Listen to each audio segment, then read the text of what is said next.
Hey everyone, after talking to a number of people, I can tell you one thing. The Raiders and Mark Davis want to stay in Oakland. And I have to say, I really like Mark Davis. He's a genuine man who really just comes off as, well, what he is, a fellow who inherited a storied sports franchise owned by his father, who passed on, and who really, I think, to put another finer point on it, just wants to be liked by people.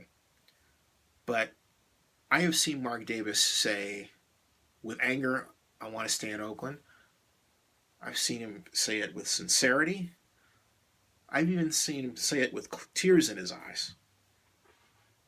I'm certain that Mark Davis wants to keep the Raiders in Oakland. The problem that Davis has is that my Oakland Mayor Libby Schaaf, who,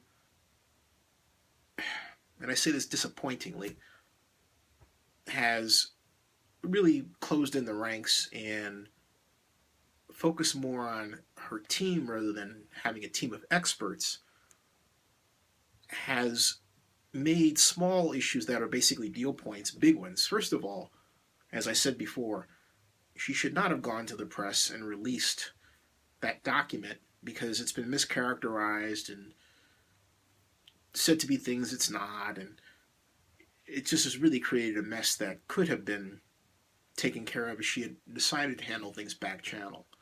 But by being as transparent as she says she wants to be, she's also revealed another problem, and that is the result of having people involved who aren't really seasoned at all in the action of negotiating on sports deals with respect to cities.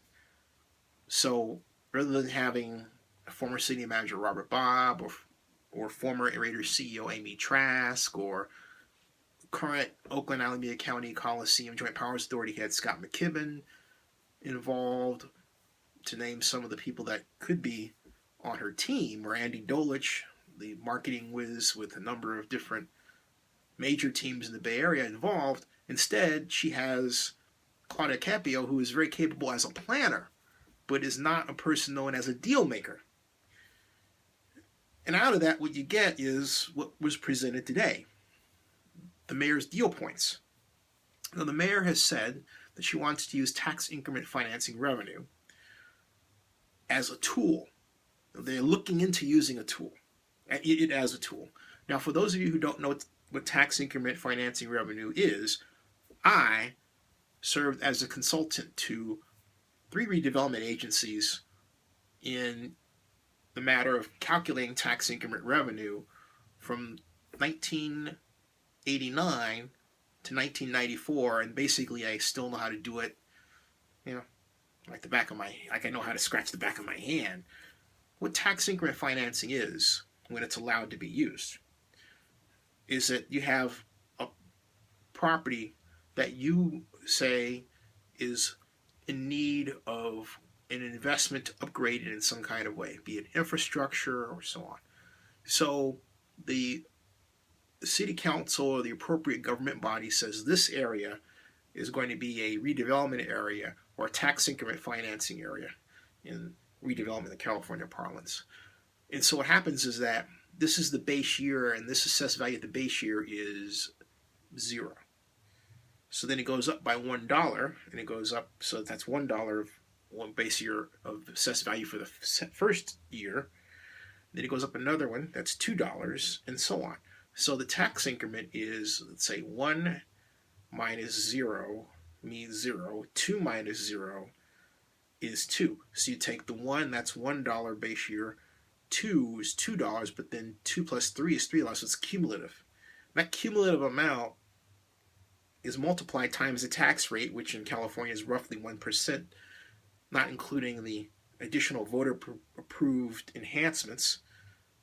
And if you can think about that, expand it up to say 30 or 40 years, and then think about the property itself being valued at say $1 billion, you start to look at real money, like upwards of $200 million in tax revenue that could be used for a bond issue over a period of 40 years.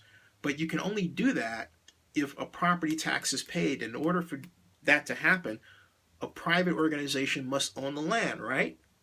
Right? So let's say that land happens to be the Coliseum. And now you're saying you want to use tax increment financing revenue for the Coliseum.